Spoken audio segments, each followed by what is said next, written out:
Today on the Philly Talk podcast, we got to touch on the defense a little. Jalen Carter want to kill the Cowboys. Kelly Green is officially released, and day 3 belongs to the Eagles offense.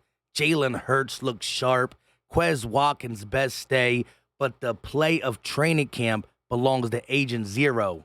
This is Philly Talk with Philly Mike. Talking sixes in the bird gang, that's I like. Competition, we ain't scared, yeah, that's what we like.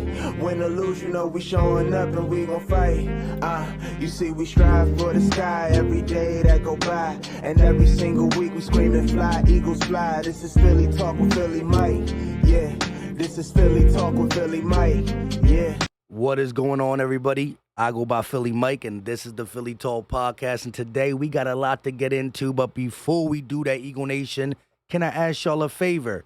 Help your boy out. Hit that like button. Subscribe if you are new. And ding the bell. Join notification gang. That way you're notified when we go live, drop videos, or put out YouTube shorts. Back from vacation, camp notes, day 3. Now, there's one thing that happened that everybody's talking about. And it's not about camp. It's about the Kelly Green jersey release. Man, do these things look fire. Let me know in the comment section right now. Did you order one already? Who did you order? And if you didn't, which one will be your first purchase? Devontae Smith, Jalen Hurts, A.J. Brown, Brandon Graham. The list goes on and on. I got to get Jalen Hurts. Why? First purchase, number 1, franchise guy. There's no wrong answer. There is no wrong answer. Kelsey, you know what I mean? It might be his last year. You might want to get it in Kelly Green because he will be a Hall of Famer. Let me know in the comment section. And if you got nothing to say, drop the muscle emoji. Philly strong. We camped out. Not me. Philly fans are legit. They literally tailgated for the Kelly Green jersey. It's crazy.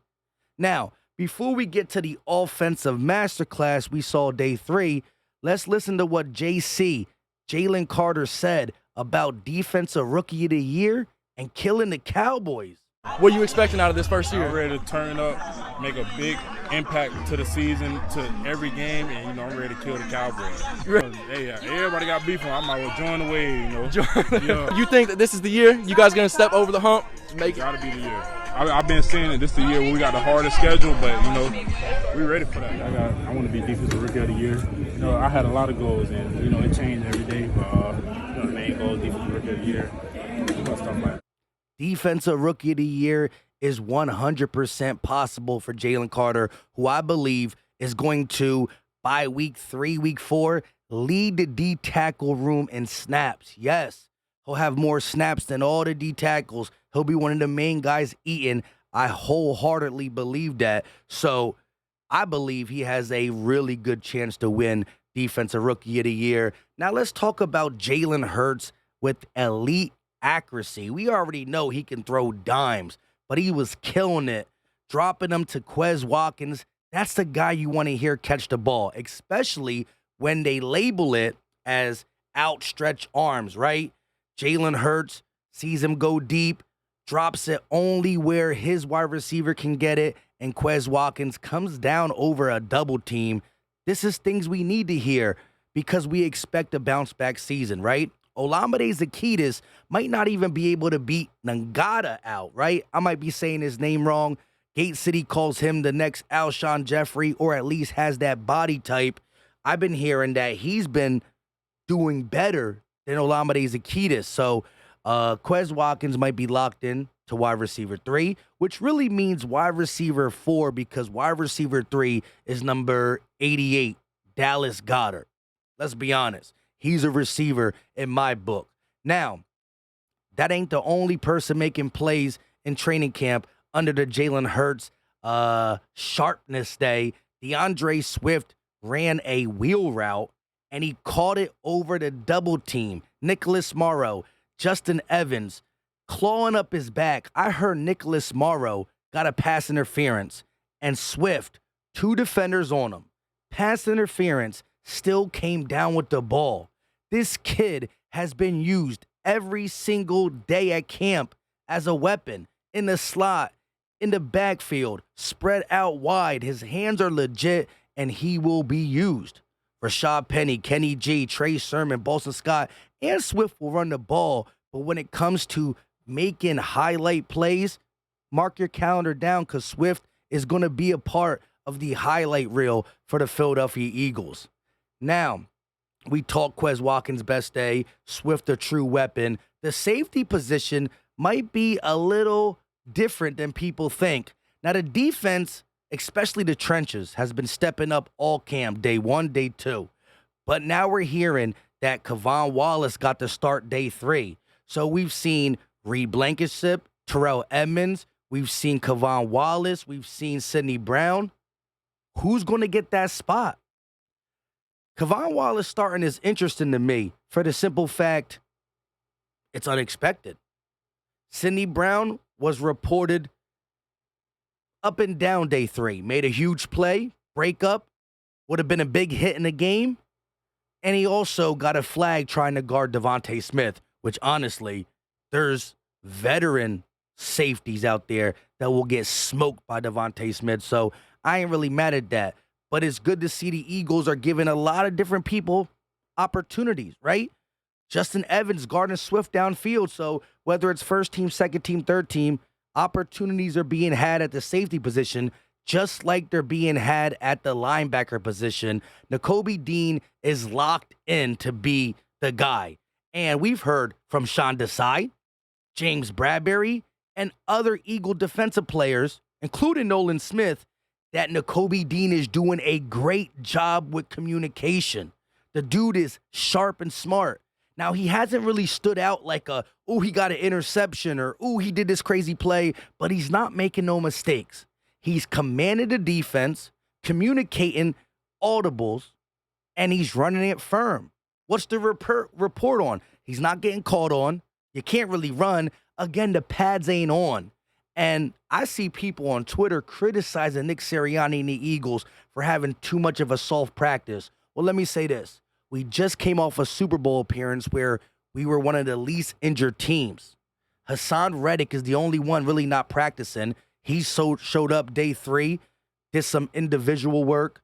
Maddox came day 3 too and actually got in 11-on-11s and 7-on-7s.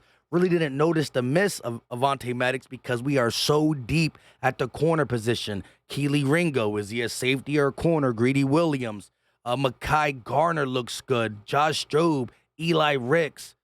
We've got corners. Zach McPherson, who we draft, looked pretty good. So it's interesting there too. Who comes in for Avonte Maddox if he gets hurt? Not gonna fake wood for all the injury, but I don't care what. I want to see pads on. I do as a fan, but Nick Sirianni has total control in my eyes. And whatever he's doing, continue because we've been blessed with health. And I don't want to jinx that and or change anything up. I totally believe in Nick Sirianni is what I'm trying to say. Now, like I said, Nakobe Dean got full control. The players agree, but who's going to be next to him? I got as my number 5th camp note, day 3 notes. I don't even know what I'm talking about. But at number 5 right there is Dean and Ellis. That has been the combination that has had the most success. We've seen the most snaps in first team. Nicholas Morrow struggling. Davion Taylor not really getting an opportunity to be first team, only playing with the second and third team. So Ellis looks good. Morrow don't look good. But what did we talk about in the live stream? Nolan Smith. Nolan Smith taking reps at off-ball linebacker, and I do not want him to play that position solely. No. He's a pass rusher. He's too good at getting pressure. Again, day 3 belonged to the offense. A.J. Brown caught a deep ball. Devontae Smith got a wide-open touchdown off a miscommunication, and he kind of turned up on Sidney Brown a little bit. Quez Watkins with 5 catches. DeAndre Swift with the play of the game, the play of the camp so far. However, Nolan Smith made Jalen Hurts raw at the pocket a couple times.